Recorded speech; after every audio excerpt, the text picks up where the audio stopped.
Sacking the coach made Tunisia worse. That's the part nobody wants to say out loud, so let's start there. 5 days before they played Japan, Tunisia had a manager named Sabri Lamouchi.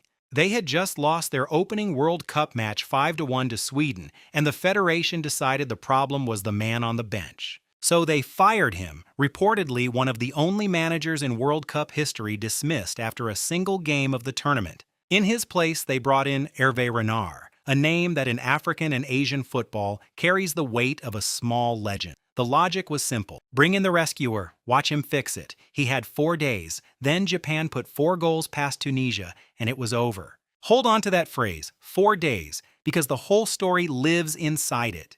Let me give you the before, because the before is what makes the afterland. Renard is the coach who has done something almost no one in modern football has, managed 3 different countries at 3 consecutive World Cups. Morocco in 2018, Saudi Arabia in 2022, Tunisia in 2026, and in Qatar he authored one of the greatest shocks the tournament has ever produced.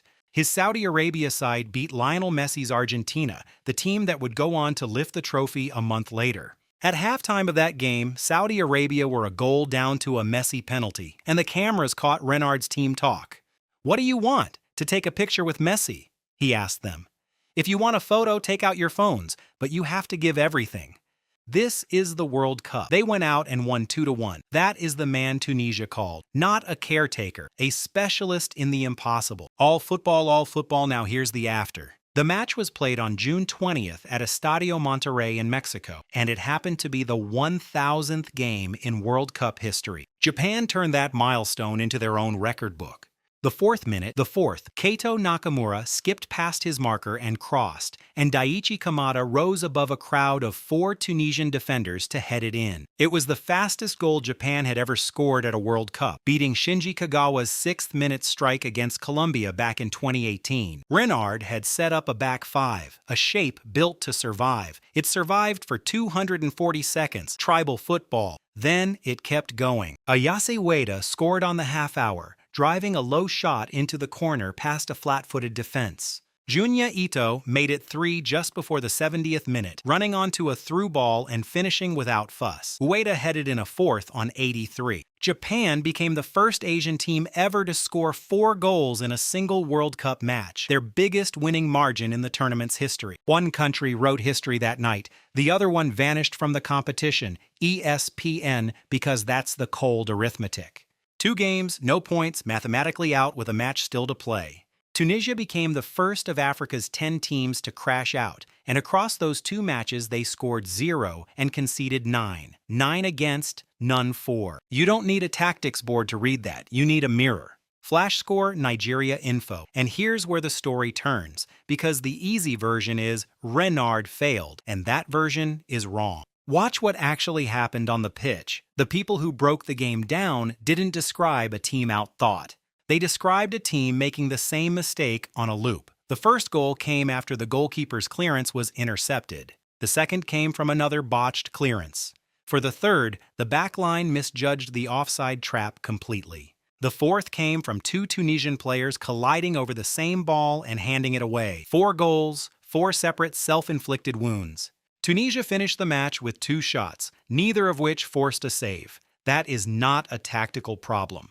You cannot draw that on a whiteboard and fix it in 4 days. Sports mole. And Renard knew it before he started. Reportedly, this was a side already smoking before the tournament even began, beaten 5-0 by Belgium in a warm-up friendly. He didn't inherit a flat tire. He inherited a fire. Now look at the other dugout, because the contrast is the whole point. Japan didn't arrive in perfect shape either. They'd lost Kaoru Mitoma, one of their best attackers, to a hamstring tear weeks before the tournament. Their opener was against the Netherlands, and they were losing that game twice. Virgil van Dijk put the Dutch ahead, Japan equalized, the Dutch went ahead again. Most teams fold there. Instead, their coach Hajime Moriyasu emptied his bench, all 5 substitutes, and threw everything forward. In the 88th minute, a corner from Junya Ito found a substitute's header that deflected off Daichi Kamada and into the net, 2-2. Same player, Kamada, who would later open the scoring against Tunisia. Same response to going behind. Push harder, not panic. That is what a settled team does under pressure. It was the exact thing Tunisia couldn't do because Tunisia wasn't a team.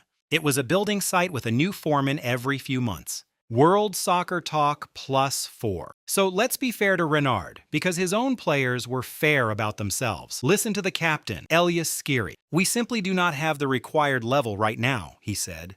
"Japan were much better than us and we have to congratulate them." That is not a player blaming a coach. That is a player telling the truth. And Renard didn't hide behind his 4 days either. "We can't be satisfied with a result like this. We defended too softly and paid the price," he told beIN Sports. "We are eliminated, but we must show pride in our final match against the Netherlands." Tribal football +3. So the honest reading isn't that the miracle worker failed. It's that no one could have passed. He was handed 4 days and a squad his own captain called not good enough and asked to beat a Japan side that comes back from 2 goals down on muscle memory. The rescue was never a rescue. It was a federation looking for someone else to stand in the spot where the blame would land. And that is the detail I can't get past. The federation that sacked Lamouchi after 1 game? They'd already fired the coach before him earlier that same year, after the Africa Cup of Nations. Lamouchi was the replacement. Renard was the replacement's replacement.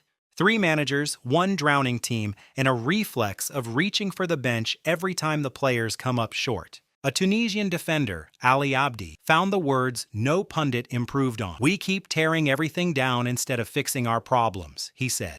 "We came to the World Cup with players who had barely played together. Africa top sports, tear it down. Bring in the legend. Lose anyway, that's the loop." And here is the quiet thing folded inside it. In 2022, Renard had 11 players who, told to put their phones away and chase Messi, went out and beat the best team on earth. In 2026, he had the same voice in a dressing room 4 days old, with nothing inside it to light. Nothing changed but the room. Which leaves a question I'll hand to you, because I don't think there's a clean answer. When a team is sinking, is sacking the coach a fix or just the most visible thing a federation can do, so it looks like action while the real problem stays exactly where it was? If you've ever watched your own club fire a manager mid-crisis and somehow get worse the next week, you already know which way I lean. Tell me in the comments where you land. And if you want these breakdowns through the rest of the 2026 tournament, subscribing is what keeps them coming. One image to leave you with. Tunisia went out and signed the man famous for the impossible, and then gave him 4 days to perform it. The miracle was never the part they were missing. The time was.